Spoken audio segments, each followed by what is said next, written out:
Welcome to my YouTube channel. I hope आप लोग अच्छे होंगे। तो ये एक रिकॉर्डेड सेशन है और आज मैं इकोनॉमी इकोनॉमी को एकदम बेसिक से। तो ये जो क्लास है ये पूरा बेसिक है, ये फाउंडेशन है। क्योंकि बेसिक जो है foundation is very very important for UPSC. तो बिना फाउंडेशन के ना आप एग्ज़ाम दे सकते हैं ना मैं एग्ज़ाम दे सकता हूँ। तो मेरा तो फाउंडेशन क्लियर है।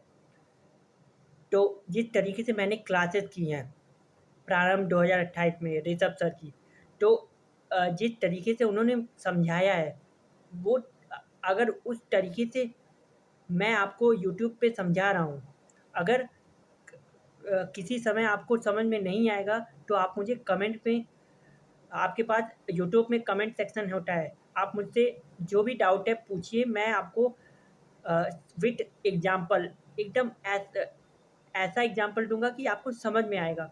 आप इकोनॉमी तो डेली लाइफ का पार्ट है। ये जो इकोनॉमी सब्जेक्ट आप पढ़ने जा रहे हो ये आपकी डेली लाइफ में है। और इकोनॉमी हमेशा चेंज होती रहती है। इकॉनमी जो है चेंज होती है। इकॉनमी कभी ग्रो कर रही है, कभी डेप्रिसिएट कर रही है, गिर रही है। अभी इस समय हमारी करेंसी का वैल्यू गिर रही है। तो ये सब क्या है, ये सब मैं समझाऊंगा विथ एग्जांपल। तो सबसे पहले शुरुआत करते हैं कि ये इकोनॉमिक, ये जो शब्द है इकोनॉमी, इकोनॉमी शब्द कहाँ से आया है। तो इकोनॉमी वर्ड ग्रीक वर्ड से आया है। The economic word comes from Greek word oikonomics. Greek में ओइकोनॉमिक्स बोलते थे। ओइकोनॉमिक्स का मतलब household management. Household management मतलब हाउस होल्ड मतलब घर के अंदर क्या क्या चीज़ें, मतलब क्या क्या गुड्स एंड सर्विसेज का यूज़ होता है। तो उन सब का जो मैनेजमेंट है कि कितना खर्चा है, सब्जी, वेजिटेबल, फ्रूट और तेल, मसाला, दाल। तो ये सब आपकी डेली बेसिस, डेली आप इन सब का यूज़ आप डेली करते हैं। इन सब को आप डेली कंज्यूम करते हैं। डिनर भी आप डेली कर रहे हैं, फिर ब्रेकफास्ट, फिर लंच। तो आपका डेली बेसिस तेल, साबुन, जो भी आप यूज़ कर रहे हैं और जो भी सर्विसेज आप यूज़ कर रहे हैं, तो हाउस होल्ड मैनेजमेंट ही पूरा इकोनॉमिक है। और इंग्लिश में आते आते इकोनॉमी हो गया। तो ओ इकोनॉमिक्स ये एक ग्रीक वर्ड है, इंग्लिश में आते आते इकोनॉमी हो गया। तो इकोनॉमी का भी वही मतलब है, हाउस होल्ड मैनेजमेंट, कि हम कैसे मैनेज कर रहे हैं पूरे अपने इकोनॉमी को, मतलब अपने घर का जो मैनेज कर रहे हैं, अपने हाउस होल्ड की चीज़ों को, हाउस होल्ड के चीज़ों को कैसे मैनेज कर रहे हैं। ठीक है, इतना समझ में आया? अगर समझ में आया तो थम्स अप करिए, और कोई डाउट है तो पूछिए।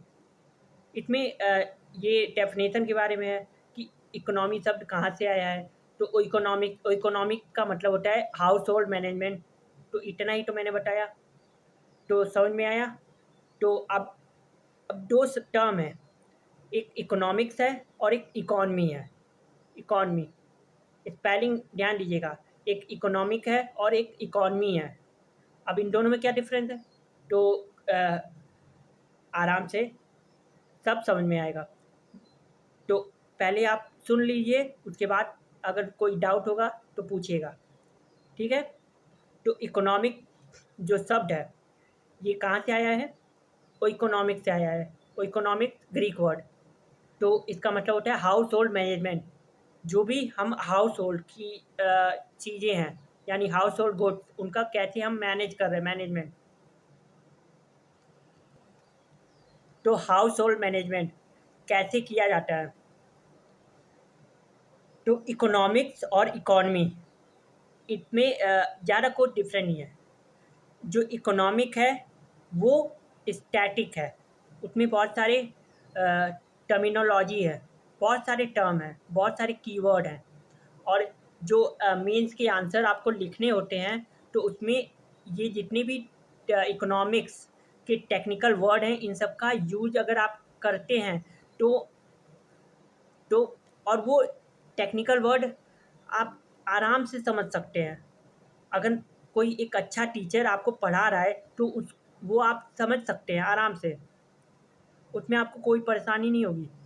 बस बशर्ते आपको सुनना होगा। पहले सुनने की जब ऋषभ सर पढ़ाते हैं, मैं ऋषभ सर के बारे में बात कर रहा हूँ, PWIS के फैकल्टी हैं और इकोनॉमी बहुत अच्छे से पढ़ाते हैं। सर बोलते हैं कि पहले सुनना चाहिए, यानी कि जो सर समझा रहे हैं कंसेप्ट, और बहुत सिंपल एक जो आपके डेली लाइफ से एग्जांपल होते हैं वही, तो मैं पहले सुनता हूँ। मैं ज़्यादा लाइव चैट में मैसेज नहीं करता हूँ, बस गुड इवनिंग सर लिख कर उसके बाद फिर पूरा फोकस मेरा क्लास पे होता है। तो मैं समझता हूँ कॉन्सेप्ट, पहले समझता हूँ, उसके बाद जो डेफिनेशन है फिर लिखता हूँ। अगर आप समझ लिए तो डेफिनेशन लिखने में कोई दिक्कत नहीं। तो इकोनॉमिक्स में थ्योरी आती है, टर्मिनोलॉजी आती है। अब इकॉनमी क्या है? तो इकॉनमी में ये एक प्रैक्टिकल सब्जेक्ट है, यानी कि ये आपके आंखों के सामने हो रहा है। Economy for example American economy. अब अमेरिकन इकॉनमी आज कहाँ है और इंडियन इकॉनमी कहाँ है, चाइनीज़ इकॉनमी। तो ये सब प्रैक्टिकल आप देख रहे हैं कि चाइना की इकॉनमी कैसी है, कितने जीडीपी के साथ ग्रो हो रही है, चाइना की जीडीपी, फिर इंडिया की जीडीपी। तो आपके आंखों के सामने पूरा डेटा है। अगर आप ऑफिशियल गूगल करेंगे जीडीपी इन करंट टाइम पूरे वर्ल्ड का, तो पूरा आपके पास क्या आएगा, लिस्ट आएगा, तो आप चेक कर सकते हैं। ठीक है, तो ये इकोनॉमी एक एप्लीकेशन है, यानी कि एक प्रैक्टिकल सब्जेक्ट इकॉनमी। इकॉनमी मैंने इकोनॉमी बोला, इकॉनमी। और इकोनॉमिक्स एक थ्योरी है, थ्योरी वाला, यानी कि इसमें बहुत सारे टेक्निकल वर्ड आएंगे, टेक्निकल कीवर्ड, इसमें बहुत सारी थ्योरी आएंगी, टर्मिनोलॉजी आएंगी। तो जब इकोनॉमिक को हम एक्शन में लाते हैं, एप्लीकेशन में लाते हैं, तो वो इकोनॉमी हो जाता है। इकोनॉमिक्स को जब हम एक्शन में लाते, एप्लीकेशन में लाते हैं, तो वो इकोनॉमी हो जाता है। समझ? अब कोई डाउट है तो आप कमेंट सेक्शन में बोल सकते हैं। ये रिकॉर्डेड सेक्शन है, तो जब भी आप ये वीडियो देखेंगे तो आपको अगर कोई डाउट हुआ तो आप वापस से पीछे करिए, वीडियो को आप पीछे करके देखिए। नहीं समझ में आए तब कमेंट करिए, कमेंट करेंगे तो मैं आपके कमेंट को पढ़ूंगा और आपके डाउट को सॉल्व करूंगा। ठीक है, तो मुझे उम्मीद है कि समझ में आ गया होगा। जब इकोनॉमिक्स जो ये थ्योरी है, टर्मिनोलॉजी, इन सबको अप्लाई करते हैं तो वो इकोनॉमी बन जाता है, इकॉनमी। ठीक है, तो इकोनॉमिक्स इन एक्शन, डेफिनेशन नहीं है, economics in action. For example Indian economy, American economy, Chinese economy, Japanese economy, फिर फ्रांस इकॉनमी, रशियन इकॉनमी, जितने भी देश हैं, ईरान की इकॉनमी, इजराइल की, और किसी जो भी देश हैं, ठीक है, सऊदी अरेबिया, साउथ अफ्रीका, ये जितने भी देश हैं। अब दो दो चीज़ें और आती है, इकोनॉमिक जो सब्जेक्ट है इकॉनमी, इसमें दो टर्म और आते हैं, दो टर्म और हैं और इनको समझना बहुत ज़रूरी है। पहला है नीड और दूसरा है वांट। अब नीड और वांट दोनों में क्या अंतर है? नीड क्या हो गया, नेसेसरी। नीड मतलब नीड है, मतलब मुझे आपकी ज़रूरत है। वांट वांट्स होता है चाहत, ख्वाहिश। वांट्स मतलब इच्छा। तो अब इन दोनों में डिफरेंस समझो। इकोनॉमी हम पढ़ रहे हैं और ये बेसिक है। तो अब नीड और वांट्स में क्या डिफरेंस है, नीड क्या है और वांट्स क्या है, इन दोनों की अभी इकोनॉमी में क्या ज़रूरत है अभी समझ में आएगा। तो नेसेसरी आइटम फॉर सर्वाइवल, ये तो समझ ही गए होंगे। तो नेसेसरी आइटम जो भी ज़रूरी वस्तुएं हैं जो कि जीने के लिए, सर्वाइव करने के लिए, सर्वाइवल के लिए, जीने के लिए, जो लाइफ के लिए, सर्वाइवल के लिए इम्पॉर्टेंट है, नेसेसरी है, तो उसे हम क्या कहते हैं, नीड मतलब इसकी हमें नीड है, नीड्स, इसके बिना हम जी नहीं सकते। फॉर एग्जाम्पल रोटी कपड़ा मकान, water, fresh air, clean environment और हेल्थ, ये सब बेसिक नीड है। ये नीड है, नीड। इसके बिना और सबसे मेन रोटी और वाटर मतलब पानी और कपड़ा और मकान, ठीक है। तो ये सब हमारी ज़रूरत है, नेसेसरी नीड है सरवाइव करने के लिए। बिना पानी के आप 2 घंटे रह सकते हैं? नहीं ना। तो अब बिना पानी के आप 2 घंटे रह सकते हैं? नहीं। अब वहीं पे आईफोन आपके सामने आईफोन है और आपके सामने पानी है 1 गिलास।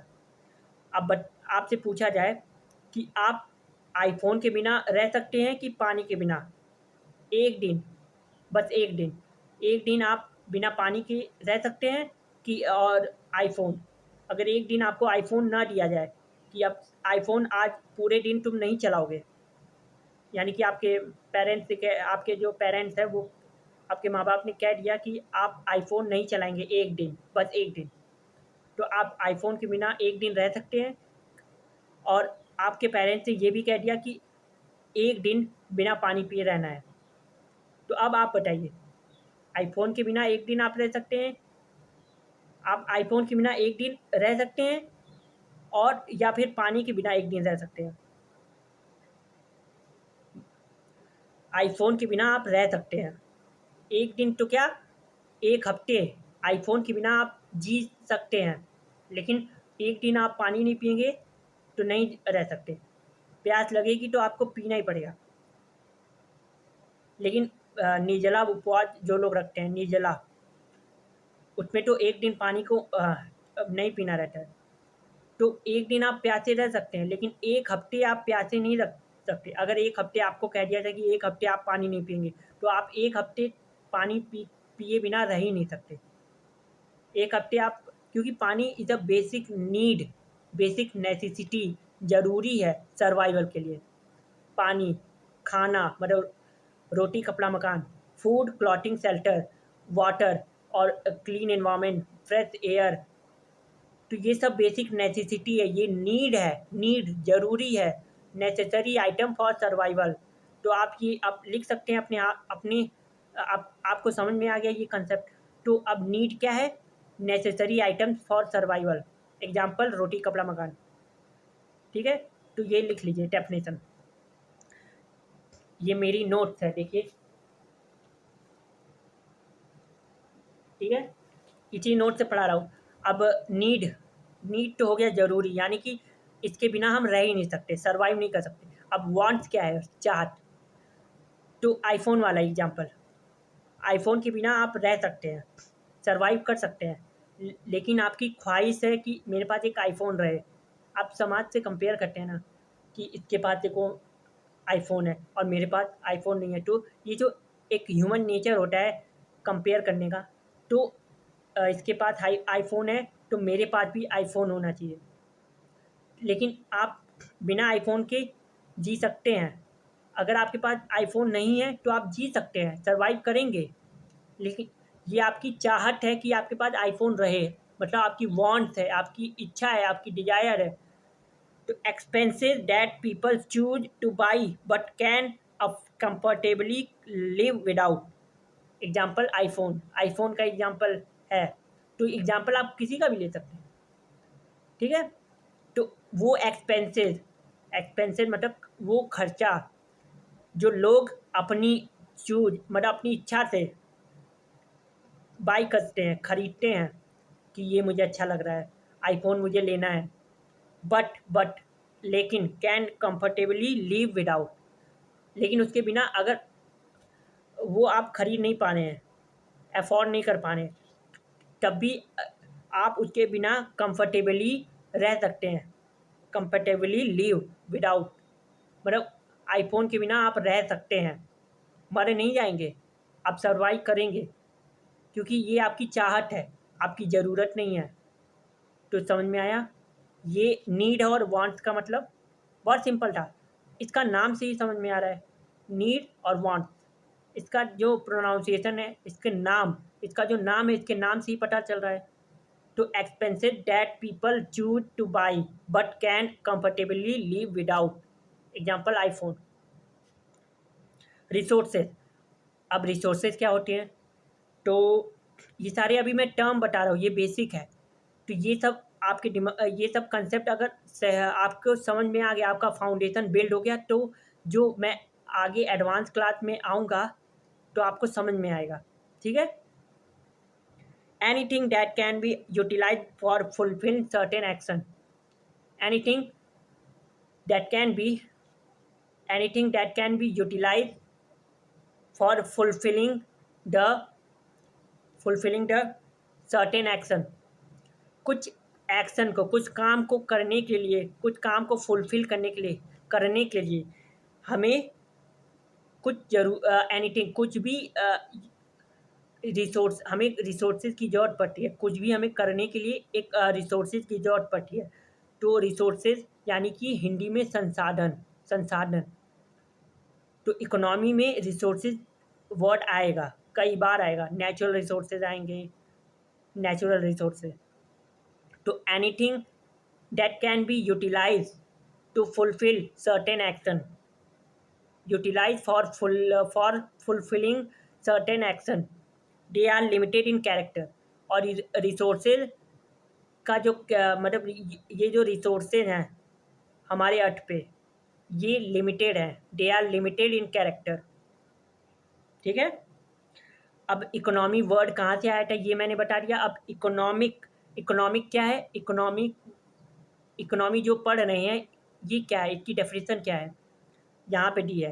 तो it is a study of choice, या it is a study of how limited resources are utilise in order to satisfy our needs and want. It is the study of choices. Study of choices भी लिख सकते हैं, यानी कि जो choice है, यानी कि रिसोर्सेज लिमिटेड है। तो इकोनॉमी हम क्यों पढ़ रहे हैं? क्योंकि रिसोर्सेज लिमिटेड हैं। हमारा जो अर्थ है, हमारी पृथ्वी पे रिसोर्सेज, हम संसाधन बहुत लिमिटेड हैं। अब लिमिटेड है तो उन लिमिटेड रिसोर्सेज के साथ हमें कैसे उसको मैनेज करके अपनी जो ख्वाहिशें हैं, मतलब चॉइसेस, लोगों की जो इच्छाएं हैं, चॉइस, स्टडी ऑफ, इसीलिए it is the study of choices भी है। मतलब economy is the study of choices, यानी कि जो लिमिटेड रिसोर्सेज है, कैसे, how limited resources are utilise, कैसे उसका यूज करते हैं in order to satisfy our needs and want. मतलब अपनी ज़रूरतें इम्पॉर्टेंट है, लेकिन जो वांट्स है यानी ख्वाहिश, कि ये आईफोन हमारी ख्वाहिश है कि हमारे पास आईफोन हो, लेकिन आप उसके बिना सर्वाइव कर सकते हैं। अभी इम्पॉर्टेंट क्या है? नीड, यानी कि सर्वाइव करना है। एक गरीब आदमी, उसको क्या है, बस 2 वक्त की रोटी चाहिए, यही ना? 2 वक्त की रोटी और साफ पानी, बस उसकी यही बेसिक नीड है, उसकी ज़रूरत है सर्वाइव करने के लिए। तो एक गरीब आदमी के लिए सर्वाइव करना is a most important thing. It is a study of how limited resources are utilise in order to satisfy our needs and wants, या फिर it is a study of choices. तो ये इकोनॉमिक्स की definition है। तो economy हम इसीलिए पढ़ते हैं क्योंकि लिमिटेड रिसोर्सेज में अपनी जो अनलिमिटेड क्या है, वांट्स, यानी चाहते, अनलिमिटेड, इंसानों की ख्वाहिश अनलिमिटेड है। उनकी इच्छाएं कभी नहीं मरती, उनकी डिजायर कभी नहीं मरती। जब हिस्ट्री में बुद्धिज़्म और जैनिज़्म मैं पढ़ा रहा था, बुद्धिज़्म और जैनिज़्म, तो उसमें भी मैंने बताया था कि बुद्धिज़्म में एक समझाया था कि जो इंसान की डिजायर है ये कभी ख़त्म नहीं होती, और यही डिजायर कारण बनती है। ये जो मटेरियलिस्टिक चीज़ें हैं, डिजायर की वजह से ही लोगों के अंदर लालच आता है। ये जो ख्वाहिशें हैं, ये मतलब इच्छाएं, जो डिजायर है, इसी के वजह से इंसान के अंदर अहंकार, लालच, द्वेष, घृणा, ये सब आता है। तो ये सब बातें नहीं, अभी हम पढ़ा रहे हैं इकोनॉमी। तो इकोनॉमी के पर्सपेक्टिव से हमें पढ़ना है। तो इकोनॉमी की डेफिनेशन क्लियर है। अब ये जो मैंने अभी तक समझाया इकोनॉमी वर्ड कहाँ से आया है, इकॉनमी में डिफरेंट नीड और वांट, रिसोर्सेज, इकोनॉमी की डेफिनेशन। तो ये सब क्लियर है। देखिए आप वीडियो को पीछे करके देख सकते हैं क्योंकि ये रिकॉर्डेड है, और जो नहीं आएगा वो आप कमेंट में पूछ लीजिए, मैं आपको आपका डाउट क्लियर करूँगा। आई आई एश्योर, मैं गारंटी देता हूँ कि आपका डाउट, गारंटी आपको लिख के देता हूँ, आपका जो डाउट है क्लियर होगा। लेकिन फालतू डाउट नहीं, जेन्युइन डाउट जो सब्जेक्ट रिलेटेड है। ठीक है, मैं उम्मीद करता हूँ कि यहाँ तक तो क्लियर है। ये सब बेसिक टर्म है, और इसी के ऊपर आपको एडवांस क्लास में ये सब अगर समझ में आ गया फाउंडेशन, तो आपको वो सब समझने में इन्फ्लेशन, फिर growth and development, poverty and unemployment, फिर national income, GDP, GNP, NDP, NNP, तो ये सब समझने में आसानी होगी। एक और टर्म आता है, ये टर्म अपॉर्चुनिटी कॉस्ट। ये वाला, ये अपॉर्चुनिटी कॉस्ट, ये समझने में मुझे भी टाइम लगा था, जेन्युइन बता रहा हूँ। ये अपॉर्चुनिटी कॉस्ट जब ऋषभ सर पढ़ा रहे थे तो पहली बार में मुझे समझ में नहीं आता कि ये क्या है। लेकिन मैंने कहा इसको पहले बाइफरकेट करूँ, मतलब अपॉर्चुनिटी को अलग करूँ और कॉस्ट को अलग करूँ। कॉस्ट तो अपॉर्चुनिटी मतलब अवसर, कॉस्ट मतलब कीमत। तो अपॉर्चुनिटी कॉस्ट को मिला दिया, तो मैंने ऐसे समझाया, और इसकी डेफिनेशन एक लाइन में है, और ऋषभ सर ने जैसे समझाया है वैसे ही मैं समझाऊंगा। 1 मिनट रुक जाइए, अगर नहीं समझ में आएगा तो आप कमेंट करिएगा और मैं आपका डाउट रिजॉल्व करूँगा। ठीक है, तो अपॉर्चुनिटी कॉस्ट, अभी ये लेक्चर मैं ले रहा हूँ, और आप लोग इस लेक्चर को जब यूट्यूब पे अपलोड होगा तो आप इस लेक्चर को लेंगे। तो आप यूट्यूब पे आप ये लेक्चर ले रहे हैं क्योंकि आपको इस लेक्चर से क्या होगा, बेनिफिट होगा, आपको प्रॉफिट मिलेगा, आपको फ़ायदा मिलेगा, तब आप ये लेक्चर देख रहे हैं। अगर आपको इस लेक्चर से फ़ायदा नहीं मिलता तो आप ये लेक्चर देखते नहीं देखते। अब इस लेक्चर के ये लेक्चर देखने के लिए आपने कई चीज़ों को, जो उसके अल्टरनेटिव है, इस लेक्चर के जो अल्टरनेटिव हैं उसको आपने क्या किया, सेक्रीफाइस किया कि मुझे लेक्चर देखने से क्या मिलेगा, प्रॉफिट मिलेगा, मतलब फ़ायदा मिलेगा, तो मैं लेक्चर देख ले रहा हूँ। तो आपने जो अल्टरनेटिव को स्किप किया, छोड़ा, उसके बदले में आपने ये लेक्चर को ऑप्ट किया कि मुझे ये लेक्चर देखने में फ़ायदा मिलेगा, तो यही है opportunity cost. Cost of best alternative foregone, foregone मतलब छोड़ दिया, best cost of best alternative foregone. अब आपके लिए जो आपने इसको स्किप किया है, यानी कि आपके लिए घूमने जाना, बाहर दोस्तों के साथ घूमना, ये आपके लिए बेस्ट ऑल्टरनेटिव था, तो आपने इस बेस्ट ऑल्टरनेटिव को फॉरगॉन मतलब छोड़ दिया, फॉरगॉन मतलब छोड़ दिया। तो आपने क्यों फॉरगॉन किया, क्योंकि आपको उससे आपको लगा कि आपको उससे फ़ायदा नहीं होगा, आप लेक्चर देखेंगे तो आपको ज़्यादा फ़ायदा होगा। तो यही है अपॉर्चुनिटी कॉस्ट। तो ये जो टॉपिक है ये बहुत सिंपल है, लेकिन मैं भी एक बार में नहीं समझा था। मैंने पहले ये डेफिनेशन देखी, ये डेफिनेशन जो है cost of best alternative foregone, इसको मैंने पढ़ा, फिर मैंने एग्जाम्पल अपने ऊपर एग्जाम्पल रखा। तो मैंने कहा कि मैं ऋषभ सर का लेक्चर देख रहा हूँ, तो मैं क्यों देख रहा हूँ, क्योंकि ऋषभ सर का लेक्चर देखने से मुझे फ़ायदा हो रहा है, मुझे प्रॉफिट मिलेगा, एग्ज़ाम में नंबर अच्छे आएंगे, तो ये मेरा प्रॉफिट है कि ऋषभ सर का लेक्चर मैं देख रहा हूँ तो मुझे फ़ायदा मिले।